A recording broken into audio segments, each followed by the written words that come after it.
What is Hypercycle? Hypercycle enables AI systems to communicate and collaborate efficiently. Currently, this process is slow and costly. Hypercycle improves this by offering a secure global connection system with verifiable identities without depending on centralized parties. It provides a safe platform for AI to interact directly without intermediaries. For more information, go to hypercycle.ai.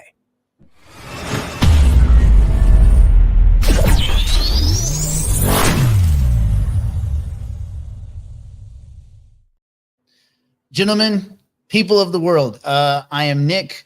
I'm very lucky today. We have Dr. Ben Goertzel, we have Toufii Saliba, and I would imagine they need no introduction, but if they were to each have to introduce themselves, if they were in an elevator with Jerry Bruckheimer and they had 15 seconds, Toufii, go. Unmute is what I do first. And then Jerry loves to hear. Yeah. Right. Yeah. So my name is Toufii Saliba. I've been a technopreneur pretty much all my life. And currently I'm working on the most important thing that I've ever done, bringing all aspects of my life. And it's partaking in that creation that we're all doing. And I'm solving one piece of that puzzle. And it's that new baby that we're all having. And hopefully that baby will be super duper healthy. Sometimes they call it AGI, sometimes they call it ASI, but it's coming to life, and hopefully it'll be super duper healthy and good for humanity. So that's super proud to be working on that. Dr. Goertzel, who is Ben?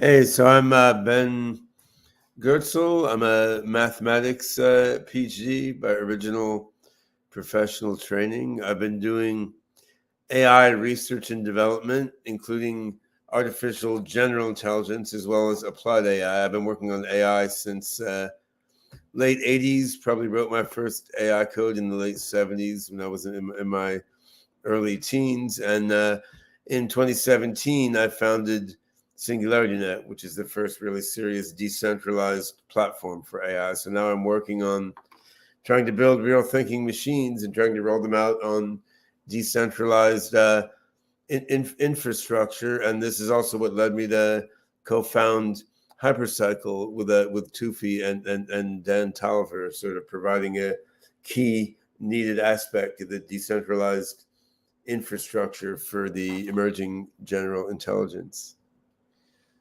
Back to Toufii. Toufii, can you bring us up to date? You guys launched Hypercycle in May of last year. Here we are, not quite, but almost a year in, 11 months and some change. Can you give us a state of the union of where Hypercycle is and what you see over the next, 6 to 8 months? What does trajectory kind of look like? Well, I'd like to start by saying that I give initially at the very foundation, many people, they look at it as like, what's this company? What's this a partnership? How did it come to exist? And what's the difference between spin-off and partnership and JV and so on and so forth? The birth of Hypercycle is effectively, if you were to think of two parents, although there's like a lot of other individuals, there's like the Toda and then there's the SingularityNet, and together they gave birth to this Hypercycle. Okay, but this Hypercycle, they didn't really say that this is ours, going to be our baby. They want to give it to the rest of the world. That there are so many different ways of doing it, and then at some point we felt that like we made that announcement. It's really need to take off. Who is going to be really like focusing on it 100%? And I elected myself. Ben elected me, and Dan and everyone basically. They're like, all right, Toufii, go for it. So then. October 2022 is the very first time we opened the door, and I've built a lot of businesses in the past, and I know what to focus on first instead of focusing on investors, focusing on the product, selling the product, talking to customers who want to buy the product, why would they want to buy it, and what would they do with it, and so on and so forth. And of course, you tell them that, look, you're buying this at its infancy. This is where it's going, so I'm willing to give you a huge discount. And then getting a lot of folks that they can be distributors and partners and resellers and you name it. So we started getting deployers. Then, of course, decided to open up the round, which still until today, people, they can do the math and count that still the companies generated more revenue, still generated more revenue than all whatever it raised in financing. So then what do you do with the money? So then instead of like spending it on things that a lot of people, they may not care about on a long run, we started investing in a lot of startups, because most of our revenue is in US dollars. So then you get it and then you give it to a lot of startups. And up until now, we've invested in 14 different startups, and some of them ended up forming joint ventures with them. 3 of them, not only they are generating revenue, they're profitable. Okay, so like just like of the JVs that we have formed. So I feel like from that perspective, it started growing quite rapidly. And the reason why we did that, Nick, is because we don't want to be dependent on only like the token market, because at some point, because the tokens, they go up and down and whatnot.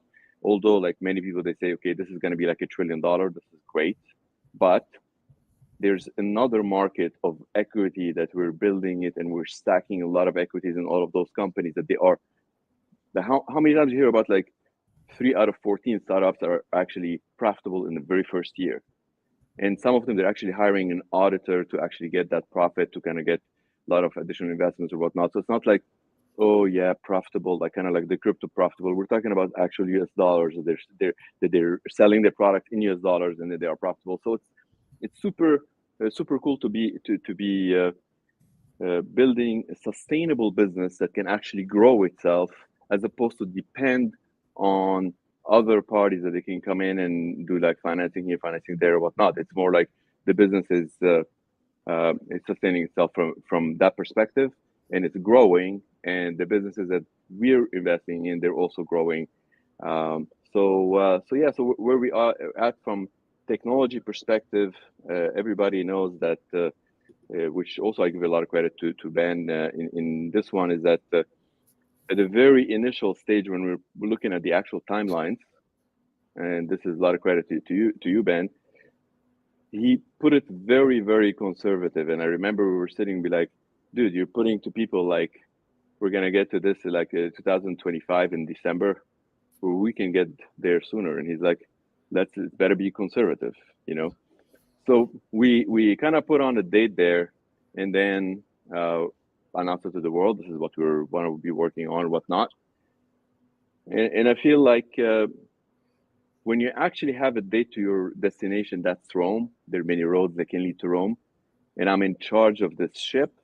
I feel like I don't want to only take the best and fastest way to get to Rome. And it seems that we started accelerating a lot of stuff and releasing a lot of stuff sooner, but it's also certain necessary deviations in that route to get there. Like luckily, Nick, I mean, you're one of the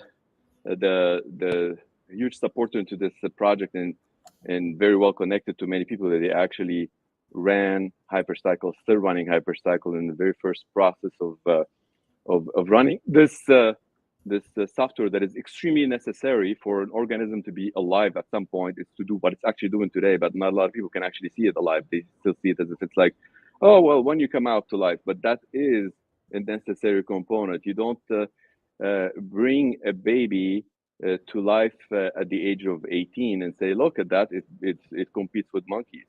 You bring a baby that at 2 years old, any monkey will actually do better than that baby. But that is on purpose, very well designed to propagate across many. And Nick, Killing went live in October. So it's a great thing that we were able to actually accelerate with these things. I mean, we got it to go out live before we even reported on it. And very well, we did with one of the shows that you've had, which was 3 weeks after it went live that we actually reported on it. And just real quick for those of you that are watching that may not understand, Tilling is the first phase of the kind of the roadmap for Hypercycle as the Internet of AI to be fully rolled out. First stage being Tilling. Followed by? Right. It's basically, we're still laser focused on solving that one tiny little component, which is, we call it the synapses of the global brain. In order for those synapses to exist, they need to start letting all the neurons know about their existence and letting all the neurons to actually test the speed between them, know who's this, who's that, build perhaps like membrane around certain neurons and all of the stuff. Precisely what's the job of the synapses to kind of operate effectively. So when this comes to when this came to life in October, not a lot of people knew why it's actually doing what it's doing. So at the BGI summit, I actually talked about one of the main components that people did not notice, which is the time. You know, as time progresses into the creation of a certain thing, you cannot reverse. Like, no matter how big of a node that you can have today, an amazing node today, if you were to launch something right now, Nick, and it's like you can tell the world you have like the bestest computer in the entire world and all that, and you want to talk to a stranger that you have this computer, versus if Ben is been running a node that has cryptographic proof of every 5 seconds to all its neighbors, it has all the signals back and forth, it has all of those components, and it's been running for about 6 months with phenomenal fidelity, nonstop, always like providing those signals and whatnot. That's also running the same software, but you have the best computer in the world. Who do you think AI is going to choose if they were to spend a penny? All they have is spending a penny. They want to take the one that has the proofs, or the one that it's claiming to be something. You can't go back in time. So, yep. Right. So that's where we are, and yeah, it's coming nicely together. One thing that we started looking after is our clients. How can they make money? How can they increase the money they're making? Because we want to make sure that those clients come back and buy more products from us. And you're not only a witness, you're actually in the middle of that operation that you see like thousands of nodes being bought on an ongoing basis. So we're super excited about how we're growing this business. So it's great. And then to kind of to bring that home, the compute era, which is the next kind of phase, is in the coming months. Yeah. So remember the actual, if we're truly focused on the synapses, the neurons, if they're not running compute, they're useless. Where are they going to talk to each other? So so some of the people that they've got it going, they already have some compute going. But if you want to look at like those that they got the licenses and the tokens and married them together, and now they have the hypershare, and then that hypershare is basically the entirety of the software components to enable those connections, and the identity, which is the membrane. So as opposed to just like the thing that takes things back and forth. So so yeah, so with that, there is a lot of progress that we've made to enable our clients to get compute a lot faster than what we ever thought. Like we've announced back in November one large client that they are extremely excited to come in on board. They have 70 million users, and they want to onboard in January. And while we're looking to how we're going to onboard them to that client of ours, we've noticed that the effort required at that point is a lot of like manual components to kind of look at all of like their AI engines, put them into agents, and put each and every agent into that wrapper around or whatnot, or enable basically the membrane to kind of like understand it and all of this. So we thought maybe we can have a third party that examines the whole thing and build an automatic deployment agents. So that's coming nicely together. So far, this has been doing a lot of great stuff on almost all the main open source products that are out there in AI, and And in that process, we ended up getting many other clients that they are in that size. Literally, we're talking about 60 million plus users that they are lining up to kind of like use this. So yeah, so we're super excited about how this is progressing, Nick. But it's something that is being built for the world. We're not building it for us. We're truly building that component that anyone in the entire internet of AI can enable their AI to talk to other AI. So it's not being built for a specific set of AI. It's being built to everyone in the world.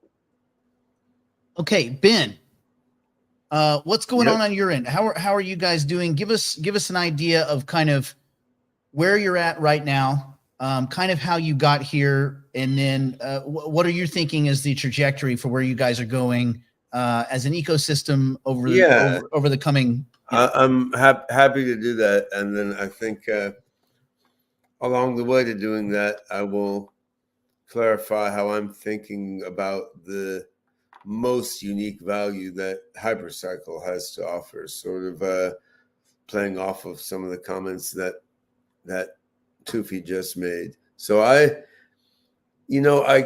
came up with the notion of building a decentralized infrastructure for AI in the late 90s, sort of shortly after the World Wide Web became a thing. Like it seemed clear the internet is decentralized, not totally, but very much so. And I cooked up at that time a way to make DNS servers and all that infrastructure decentralized. You didn't have to like assume there's a few machines that some international consortium says can deliver names. I mean, that could be just decentralized, so there are multiple replicates and possibilities. So we saw in the late 90s, the internet's very decentralized. A few changes could make it more decentralized. AI could be run in a fully decentralized way with different lobes on different machines all talking to each other. I tried to build something like that in 2000, 2001 using like Java 1.1, and it was just so slow. I was like, this will work, but not yet, right? Like we need faster machines, but more so just better software for dealing with communication between machines. And then actually my wife dug up a webpage I posted in 1995 saying I was going to run for US president on the decentralization party platform, which was sort of funny because that was not such a buzzword back at that point in time, right? And we even tossed around the idea of making a decentralized money back then, but my friends and I decided it would be much slower than Visa or MasterCard, and like what would be the use of a decentralized money that was so slow and expensive? Obviously, we didn't hit upon like rampant price speculation, money laundering, and Silk Road as use cases, or I would have been Satoshi, and we'd be already have the singularity by now or something, right? But anyway, I've been sort of prototyping around and thinking around this area for a long time. When Ethereum smart contracts came out, I mean, I could see Solidity was one of the worst programming languages in human history, right? But on the other hand, still, like it was a decentralized programming language where validation that a program did what it said in certain senses was done by a decentralized network without a central owner or controller. Like even though it's a really bad language, it was still a very cool thing. And even though smart contracts were mostly neither smart nor contracts, they were decentralized persistent scripts is very cool. And I saw that was something we could use as the basis to make a platform for decentralized AI agent systems. So we did that in 2017, 2018. I mean, around the same time, a bunch of others started jumping in. I mean, Fetch.ai came in with their own take on a decentralized AI agent system. Ocean came out with their decentralized population of data nodes, but also running AI processes on these data nodes. And you had back then Cortex and Deep Brain Chain. You had a bunch of other projects that were building, in essence, an internet of AI without a central owner or controller, right? And some of these projects had fundamentally flawed designs. Like some of them were sort of proof of work, where to mine tokens, you had to run some particular AI algorithm, but then those AI algorithms went obsolete because AI is advancing super fast, right? And some of the architectures made more sense, like hopefully SingularityNet, right? And we have been building out that platform for some time, and also working on AGI R&D to build AGI systems that we think are capable of leading to real human level cognition and cognition beyond the human level, but building AGI frameworks that are designed to run on decentralized infrastructure. And that's actually taken a huge amount of my time. So we had an AGI framework called OpenCog that brings together deep neural nets, logical reasoning, evolutionary learning, hypervectors, other sorts of AI. For the last few years, we're building a new version of the OpenCog framework called OpenCog Hyperon, which has many advantages over the old version of OpenCog. I mean, it's designed to be able to operate on a lot of machines with a lot of RAM and parallel processors and operate very fast at large scale. But Hyperon is also designed to be able to effectively exploit decentralized infrastructure, right? So we've been working on all that. In the meantime, obviously, big tech has been making their own dramatic progress in the AI field. And we've seen ChatGPT, then open source LLMs like Mistral and now Llama 3 and so on. And I don't think these LLMs and other deep neural nets being rolled out by big tech have a lot of potential to directly lead to real thinking machines and artificial general intelligences that can generalize beyond their trained data and programming in a creative way. But clearly, these machines, these LLMs and deep neural nets can automate a lot of the world economy, right? I mean, clearly, these are doing amazing and intelligent. I mean, they're hitting plateau, and that is so true. I mean, they're even admitting it today. I don't think they're plateauing yet, personally. But the self evolution of them, it is as described by many of them, is that it's not really achieving higher at the like. So they basically went up like this, and then it's like it's going like this. So we may have a slight difference of opinion there, which is fine. I mean, I think we're just beginning to see application of transformer neural nets to videos. We're just beginning to see applications across video and voice together, and we're just beginning to see applications of these sorts of neural nets to business data, and so you can apply across the enterprise. So I think there's a bunch more to be done, but I do think, though, people can see the plateau ahead, even though I think it's not there yet, right? Like, I mean, we're going to be able to generate a Hollywood movie from a prompt. We can't do it yet. We will be able to, right? Ben, Right. Can I ask this of both of you? Can I ask both of you real quick? Yeah, sure. And I'm kind of curious what both of you guys think. Were you guys surprised? I was surprised how fast and how functional large language models have transitioned to becoming large multimodal, and how effective these guys are. I was surprised by that 0%. I was surprised by how well GPT-3 worked. I was surprised by that. And once I saw how well GPT-3 worked, then I could see what all the rest of the future of it was going to be. It looked clear what the path would be. Very, very clearly. Yeah, like you could see, okay, we do this for language. That's a series of discrete symbols. Well, you can represent an image as a series of discrete symbols. You could represent financial time series that way, blah, blah, blah. And of course, you want to co-train the model across these different sorts of data. I mean, it was a bit of a surprise to me how well you could impersonate general intelligence with a fundamentally stupid architecture like transformers. But once you saw how that parlor trick works in GPT-3, you could easily see what the rest of the story is going to be. And the parlor trick is transformers do not generalize very far beyond their training data, but they have so much fucking training data that they can still do things that are quite general, right? Like as compared to a human brain, right? If their training data is all, right, they have a lot to work with. Right. The problem is the training data is all of our knowledge at a given point in time. So as an example I've given in the music domain, if you train one of these transformer neural nets or similar on all music ever recorded up to the year, say 1920 or something, I mean, you're never going to get neoclassical metal like Nintendo core, progressive jazz, like Afrobeat, right? I mean, it's not going to leap to whole wild new ways of doing music. Without a human prompt. Yeah, or well, even a human prompt won't do it. I mean, there's no way to prompt a model trained on music from up to 1920s.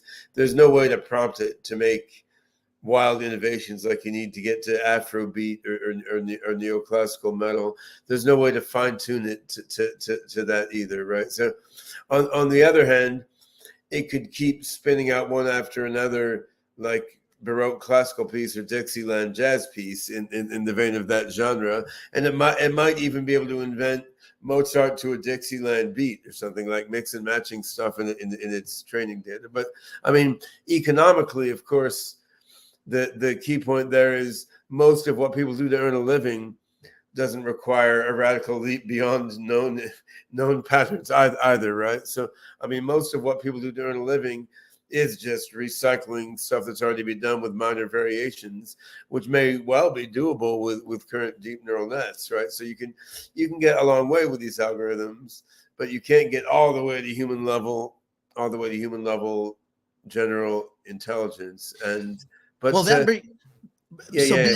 that's where you guys are coming in at SingularityNet. You have kind of a twist on this. You want to leverage the power of these large systems, but in a very focused manner. But let me clarify what I think we can do with SingularityNet, NewNet, and then the other allied projects we're pulling into the new ASI Alliance as we start to integrate SingularityNet software with Ocean's decentralized data nodes, and with Fetch.ai's own take on AI agent systems. So I think we can go a long way with these systems, but I think there are certain things we can't do without full integration of Hypercycle. So what we can do with SingularityNet, and do even better with Singularity integrated with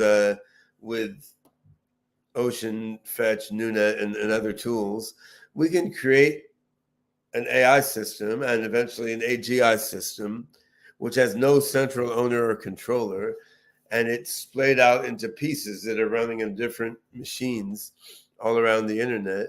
And we can use this to help explore hybrid AGI architectures, where one node is running a logic engine, one node is running an evolutionary learning engine, one end is running an LLM, one end is running some new thing that I never heard of, right? And we have an abstract interface that different AIs running on different machines can use to communicate their properties, to exchange data, to make requests to each other. You can then have intelligence sort of crystallize at an emergent level from the interaction of these different AI agents running on different machines, owned and controlled by different people, right? And this is the original notion of SingularityNet. It's a harder thing than training a deep neural net on a centralized server farm. Making a decentralized tech stack is harder than making a centralized tech stack in many ways, but we're making great progress there, right? And I mean, I think we're moving toward being able to launch amazing stuff smarter than GPT-5 or 6, over the next couple of years as all this develops. But there is a limitation posed by the underlying blockchains, which is that current blockchains are slow and expensive.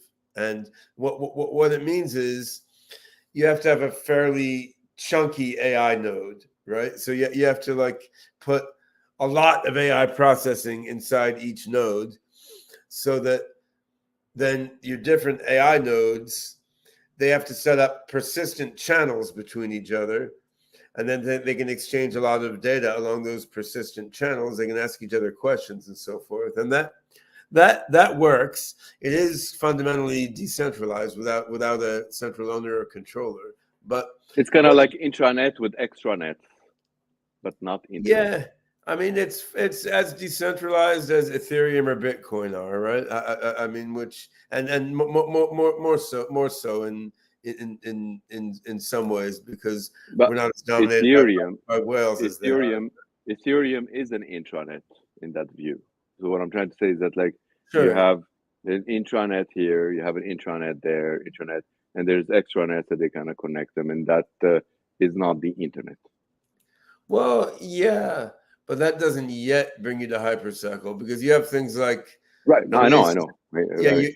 yeah, of course, I know. you do. Yeah, I Yes, mean, yes, because yeah. you have things like Oasis, which in a certain sense are layer zeros, and you can use for secure messaging and governance across various blockchains, which do serve as a sort of lower level connector among these different chains, but they don't solve the problem. They're not. They're more like an extranet, another one of the too many. I've probably seen 50 of those extranets, and I respect a lot of the work that they have done. Well, I But think. calling themselves layer zero is a little bit misleading. Well, I mean, Right? They're the supposed to terminology of be layers in the blockchain world right, is right. very, very fudgy and not precise. But I want Yeah. to, we could debate on that, and we would come to a clear agreement within 10 minutes, I'm sure. But let me proceed to Hypercycle, which is more the point at hand, because what we would like to do is have millions to billions of very small AI agents, and have AI agents creating new AI agents at a very rapid frequency, embodying new AI ideas, so that you don't need to have sort of chunky AI agents with gigabytes of RAM and persistent connections between each other. You want to be able to have teeny tiny AI agents that pop up new connections with each other all the time, and then those connections can disappear rapidly. So as a concrete example, there's a type of AI called evolutionary algorithms or genetic algorithms, where you try to solve a certain problem by evolving a population of AI agents, where each population is a candidate solution. And once you have some good candidate solutions, they mutate, or they mate, they cross over to produce new candidate solutions that are then evaluated. So what we can do now, using SingularityNet, Fetch, Ocean, NuNet, other associated technologies, we can make a genetic algorithm population inside an AI node. And there might be 100,000 or 1,000,000 different little candidate solutions inside that AI node. Then you can have migration of some population elements from one AI node to another. So each AI node is like an island where a bunch of population elements live. It's cool, right? It's amazing. It's better than Google or Microsoft or Apple can do, or Facebook with a centralized server farm. On the other hand, what I would like to do is have each individual candidate solution in the evolving population be on chain and be its own little agent, right? So that then when a candidate solution is evaluated against an objective function, it mutates, and it mutates into another AI agent, which is on chain.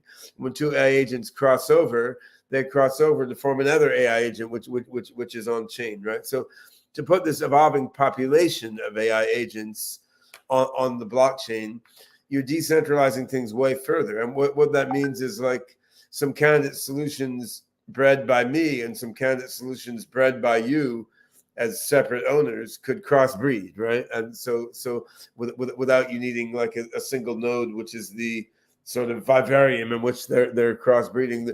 The vivarium is the internet, right? So I think for that you need something like Hypercycle, and Hypercycle is the only thing like Hypercycle that I know of, right? Like, for that you need to get rid of the ledger, because if you're having these tiny little AI agents doing AI operations on chain, it's totally infeasible to have every on-chain interaction they have written to some replicated ledger, even with hierarchical sharding or other similar strategies.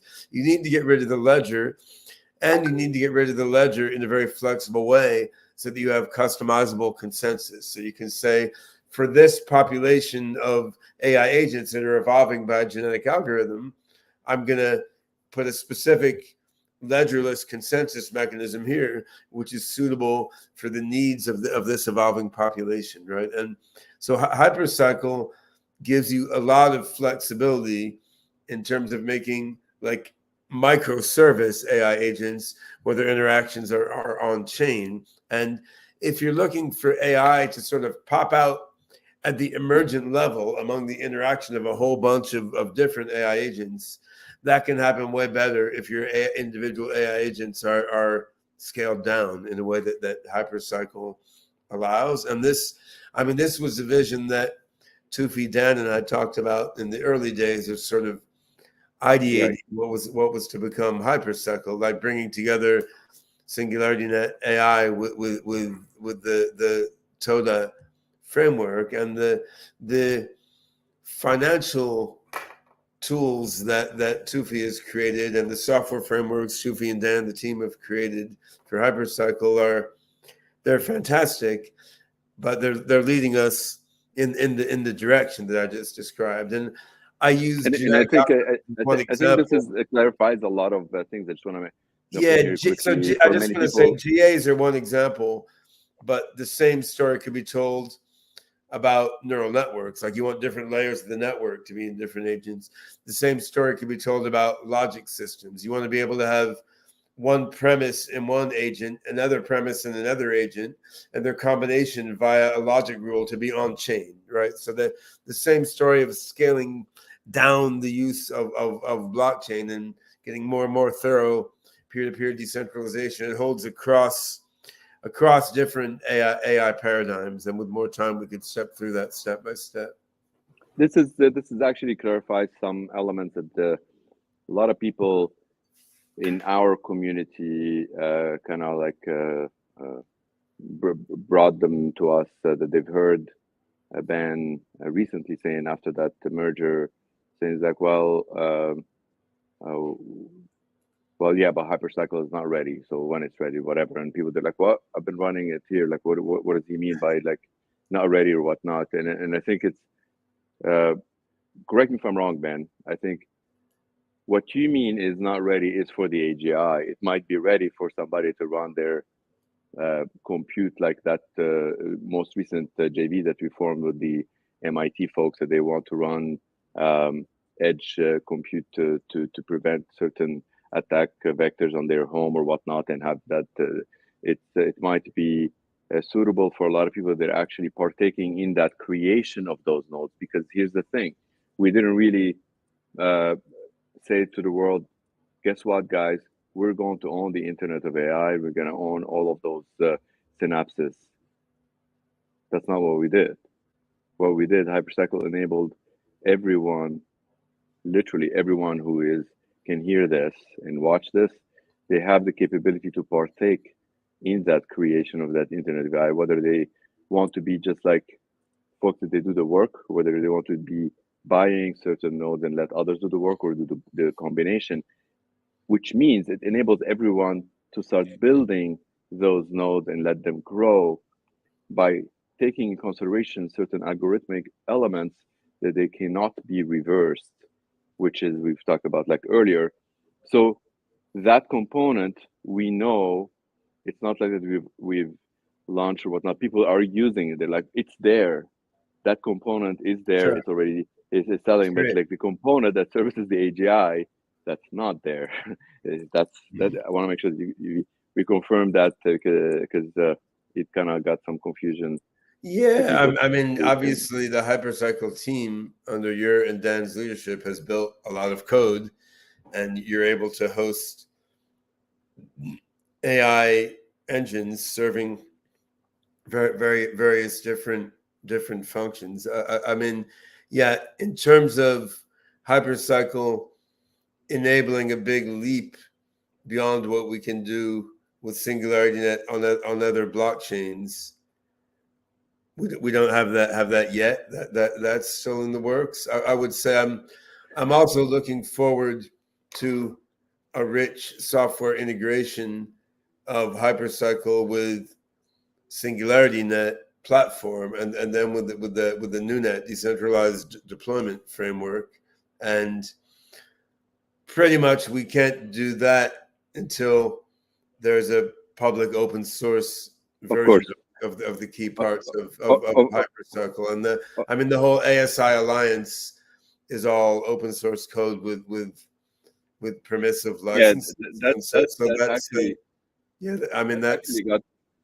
got some further confusion, because some people, they thought, look at that, like there's those two parents, Dora and Singularity, they're giving birth to this baby, but then it seems like one of the parents is like going to bed with someone else and trying to do things. In fact, like we're very happy from Hypercycle perspective to see this parent finding a partner, they're happy with that partner, they're growing and all of the stuff.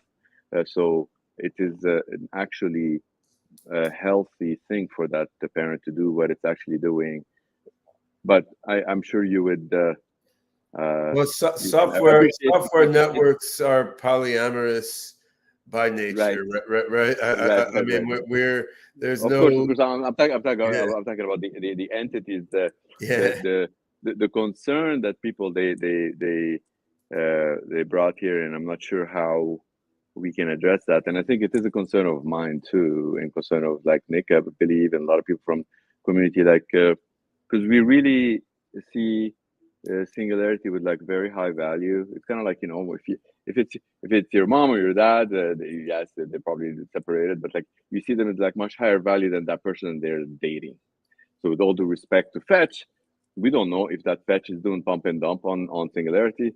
We don't know if that is the case. Like, how is that going to impact the healthy parent and all of the stuff? So those are some of the concerns that we have, that we feel like, what if they are doing this like thing to really hurt that parent?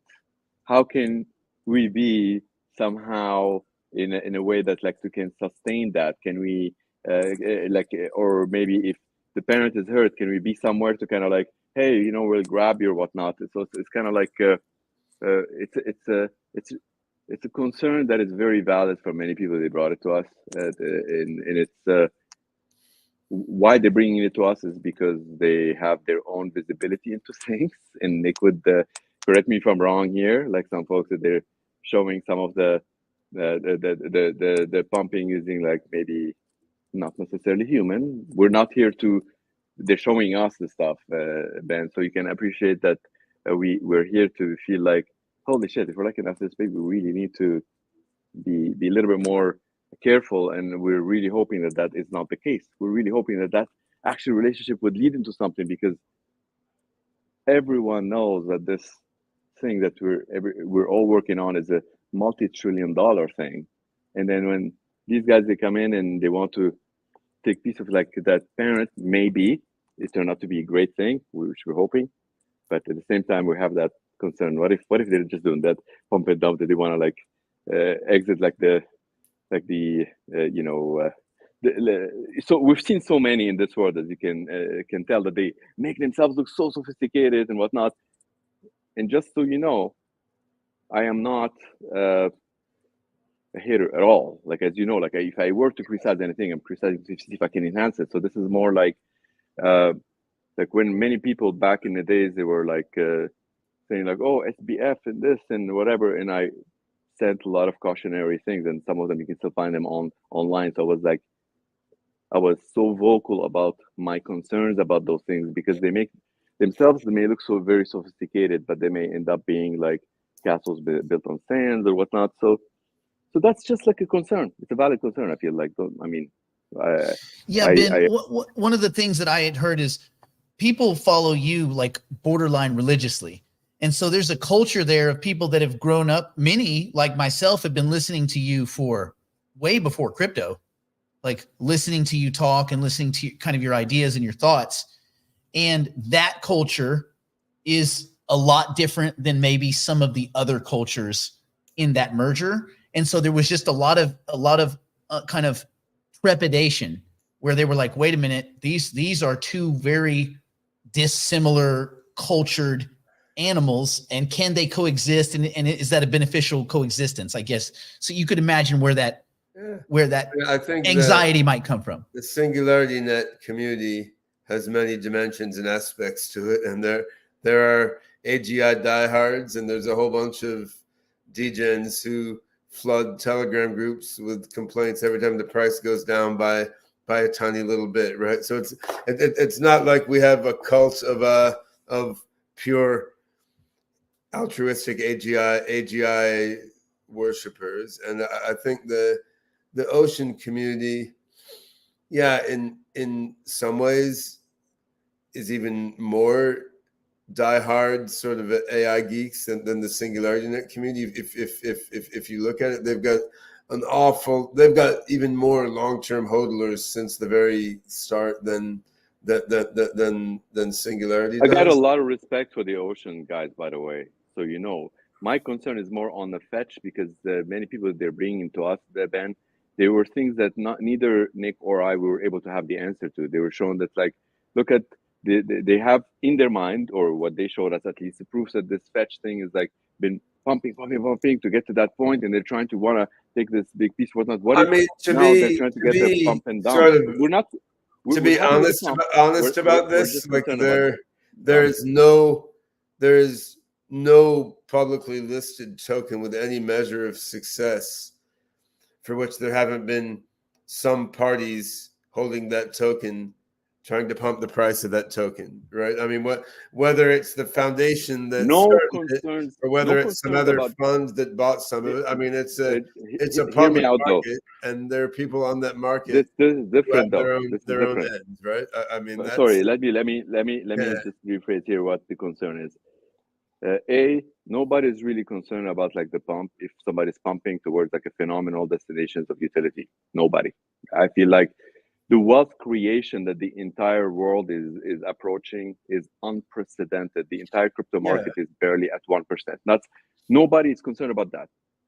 What people are concerned about, they're more like, are they in an absence of like this entire thing? Like, are they like just trying to actually pump their thing so they can get a bigger piece of that thing, so then they can dump that thing as opposed to dumping? Well, I have no evidence that's the case. I mean, I've gotten to know. It's concern. Nobody's saying it's the case. Community is large and diverse, like any substantial public token community, right? So, I mean, there's many different parties with their own interests. I'd say Humayun Sheikh, the founder of Fetch, I've known for a while. I mean, he comes from a business, not technology background, but I mean, I first encountered him through Google DeepMind, because Shane Legg, who founded Google DeepMind along with Mustafa Suleiman and Demis Hassabis, Shane worked for me on early stage proto AGI stuff in my first company, WebMind, in the late 90s and early aughts. Shane then finished his PhD after that and co-founded DeepMind. Humayun was one of the original seed investors in Google DeepMind back in 2011, when it was just DeepMind before it became Google DeepMind. So I mean, I first intersected him in that vein, and it was clear, like, yeah, he's on the business side, he's not a programmer. On the other hand, the reason he was a seed investor in DeepMind is he saw like AGI was gonna become everything, right? I mean, that's what Demis and Shane were selling then, was AGI. And so when he founded Fetch, I believe Humayun had somewhat similar vision to what I did when I founded SingularityNet. He was like, well, AGI is going to be everything, and blockchain is growing rapidly. Like decentralized AI has got to be a thing. And I would say, if his goal was to pump and dump and get out, he would have done it. He would have done it some time ago, rather than still I So just so want to pushing the thing, clarify right? that So I mean, this is a concern and not an accusation or a suspicion that mhm. people have brought to us, and we just didn't have anything valid to kind of provide Yeah, back. We're here. I Look, mean, I just want to say I I just want to say understand. a I positive. mean, you know, Uh, when we did the no. SingularityNet Phase 2 vote, which had Nick, Mm, you've been around AGIX since before that, since when it was AGI back in the good old days or bad old days or whatever. I mean, there was endless people making accusations against me. You're trying to mint new tokens so you can dump them all and buy a Lambo and retire. I mean, this is what the substantial portion of token holders will accuse people of whenever there's a chance. And honestly, the so only way I've kept my sanity, the only why way would I've people kept my think that they sanity want to since buy? Yeah, 2017 is to right, ignore all the random shit that right, people on the internet say about me, because right, otherwise I would be a very miserable person, right? I mean, you sort of, right. you got to evaluate the situation objectively based on the data you have at hand. And Right. then if other Can I say people something here? if other people It are might. saying something different, not based on special information they have, but just based on their idea, then Right. I No. mean I mean, these you people, they just were got to let it go, very, right? right. But look, I mean, these people, they're very credible and they brought like certain facts. So Nick and I, we saw them, we know all of that. But I want to take a different view, and hopefully that you would agree with me. We're trying to take the positive view in this equation. Okay, so the way I see it, Humayun is probably thinking at this point or in the last like 6 months or whatnot. Uh, I wish I have invested in WebMine instead of DeepMind, because from his perspective, it would be like, holy shit, where WebMine would have been. WebMine would have been Google as opposed to being sold to Google.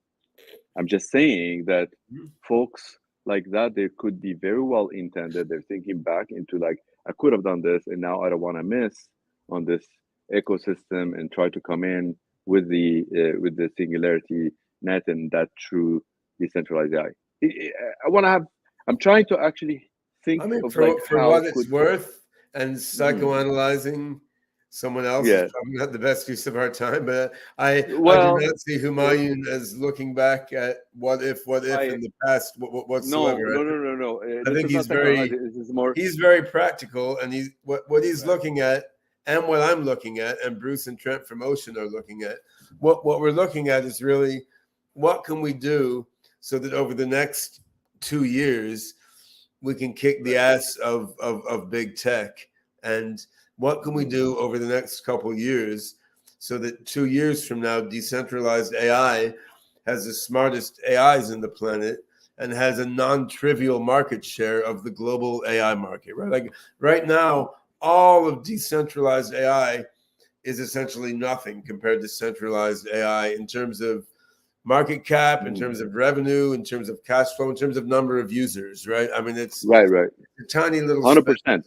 So I think what all of us were looking at going to the ASI merger is like, how can we maximize the odds that decentralized AI becomes a real thing with huge impact in the world? And that is in the end, that's why all of us got into it and have stuck around since 2017 when we founded our respective projects through various bear and bull markets. And the reason I decided to go ahead with the tokenomic merger is because I thought it increased the odds that decentralized AI would be a major factor a couple years from now, would be the smartest AI systems on the earth, and would have a non-trivial market share of the global AI market. Like, could we get there without the merger? Absolutely. So SingularityNet can get there. We could get there without Hypercycle too if we had to, but I think it will just take longer, right? And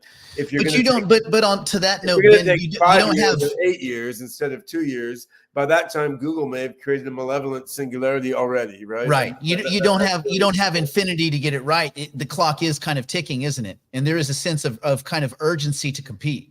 Yeah, that's the point, because so all my code is open source. My books are published. Like at a certain point, when deep neural nets plateau, I mean, Shane Legg, who co-founded DeepMind, used to work for me, right? I mean, there are loads of I mean, a couple of the authors on the Attention is All You Need paper that started transforming neural nets used to work for me in various projects. Like, there are people in big tech companies who are following what I'm doing, which is open and published. I mean, if they hit too bad of a plateau, they will just dig into my code bases and research papers and then start to copy everything that I've been doing. And if they have 1,000 times more money than me and 1,000 times more machines than me, even though I have more insight and my team has more insight, they can go faster, right? So yeah, there's a ticking clock, absolutely. And even though our ideas are better, our ideas are also in large measure public and can be borrowed when big tech wants to. So if we can fast track what would have taken 4 years to 2 years, to me that's worth a bunch of sacrifice, because like a couple years gain in the AGI race is a lot right now. Look at where AI is now versus 2 years ago, and things are even speeding up. Of course. I'm just saying that it's the concern is not that the concern is more like, what if this is going to decelerate things? But of course now I'm not really looking from only concern perspective. I want to look from a positive. Toufii, we haven't merged companies, right? We're merging tokens. Right. So SingularityNet Foundation is its own thing. Fetch has its own foundation. Ocean has its own foundation. Now we are creating an additional economic incentive for integration because these things will all be using the same tokens. So there's more of an economic incentive to build stuff that bridges the technology bases. But still, I mean, we are our own project. What you've just saying is actually what you're saying is actually incentivize the AI that we want, right? So I mean, it's but the folks that they think of that could be an attack into pump and dump. You actually added more strength into their thoughts. It's because they're still separated, and it's all about like the whole like token pump and dump, not that. But again, I think we're past that.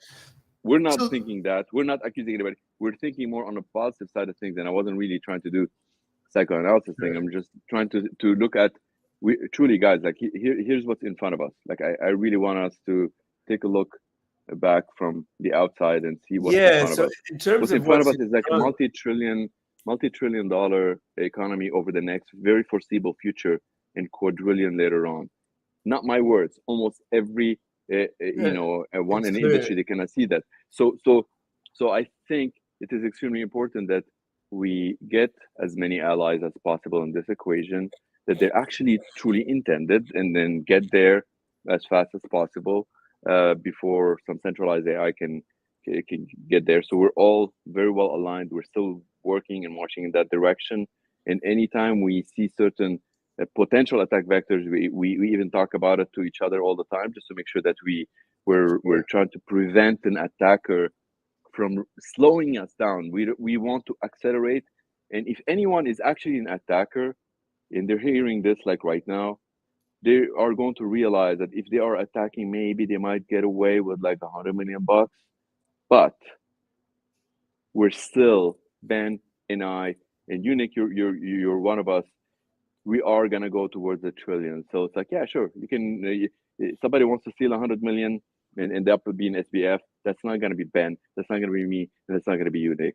We're here to build on a long run, and we're marching together in that direction. Yeah, that's for those that they see as a money making. And gentlemen, along that path, and just so you know, Ben, we've been talking about something that's been brewing. We want to do something really cool for the ASI community once that's formalized.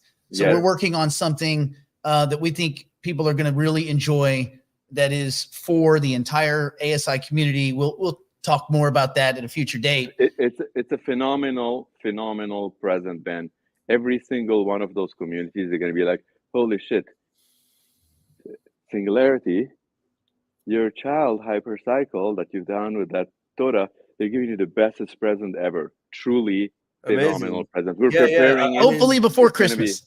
long before Christmas. Long before Christmas. I call it Newtonless, but yeah. Here's one hint I want to tell you, that like this isn't a present that people are gonna be like, oh, like this, whatever. This is the present that people can actually touch and feel, and they actually can utilize and can add a lot of value into all of the things that they do on daily basis. So we're super excited about that, and we're looking forward to see. And of course, like that's like in our mind, be like if that relationship they're doing it turns out to be great. So that's another thing that we're hoping that things work out well for you Yeah, I guys want to in that say, one more thing. I coalition. know we're out of time, but I want to say one more thing on the ASI Alliance. I mean, we're starting by pulling 3 networks together, but we're open to the possibility of expanding ASI Alliance further and pulling in more and more decentralized AI projects, which I don't view that as diluting anything, right? Because it's not like, because there is no fixed pie that we're dividing. Like not even the whole world economy is a fixed pie that we're dividing, because we're expanding the whole world economy, and the crypto economy certainly isn't a fixed pie that we're chopping up, because once you get to an AGI, you have something very soon with a much higher market cap than Bitcoin or the whole crypto world, right? So, I mean, we are looking at potentially pulling in further decentralized AI projects into the tokenomic alliance, and each of those will have its own strengths and weaknesses, and each of those will have some AI diehards and some degens in their community. Because I mean, my God, that is how my crypto God, goes. are you proposing? Well, that would Where's be the ring? that would be Where's the incestuous. ring? That would be incestuous, wouldn't it? But It would be, but you know what? Actually, it's there's a lot of metaphors that we use internally, and a lot of great things that they're actually progressing on that end. And it's not only that the gift that Nick is talking about, that they're going to be pleasant surprise for this entire community. It's just like there's something, Ben, that you've mentioned. The world of AI outside of the crypto is, any count is at least 100 times bigger. Any count, at least 100 times bigger than the inside the crypto. We're noticing that in actually most of our customers, 99% of our customers, they're not crypto.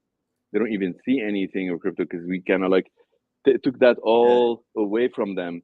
And we're super excited to see that we're actually, many people from the crypto, they come and tell us, they're like, dude, you're the only project in that crypto space that's actually getting this much attention from outside, because we're bringing like a lot of utility for people outside. So there's a lot more people interested in AI than in crypto at this point in time. At least 100 times. So it is a lot of exciting times for all of us, and we're super excited about what you guys are doing. As we grow the ASI community, I mean, at very least, you know, this means there's more and more and more and more nodes that can be run on Hypercycle once Hypercycle has 1.0 launch and is clearly what makes actually AGI work, right? So it's is a huge opportunity for Hypercycle to grow by pervading the whole ASI community. Absolutely, we're looking forward the success on that, and more and more, children of children to come, and it's exciting times for all of us. And I mean, crypto networks can be polyamorous and incestuous and omnisexual in infinite dimensions. That's the beauty of being a decentralized software network, right? Right. It's one big algo party. Yeah, there you go. Dude, we kept the entire call phenomenally ready for all of our friends in the church, and now you just have to say that last part. I don't have any friends in church, so oh man, you don't. I've got friends in churches, in synagogues, in mosques, and everything. Anyway, we joke a lot, guys. If anybody feels that like some of the words could be whatever, you already know that we try to lighten the air. We're working super hard. We're super believer in what we're going towards, and it's like different routes. And thanks again, Nick, and thanks and for having me. Yeah. Thanks. It's good to dig into this stuff, and looking forward to doing it again. Not too long from now. Let's get together more and more. Toufii, thanks for your time so much. Ben, Nick, thanks can for your we time. do that in 1 month from now? Because this is when I think we That's a can great reveal idea. a little bit about that present. Okay, cool. Awesome. Yeah. Right. Thank you, guys. I got it. All right, guys. Okay, We'll bye. see you all All right. soon. And Okay. thanks for your Take time. care. And we'll do it again. All right. Bye. Bye-bye.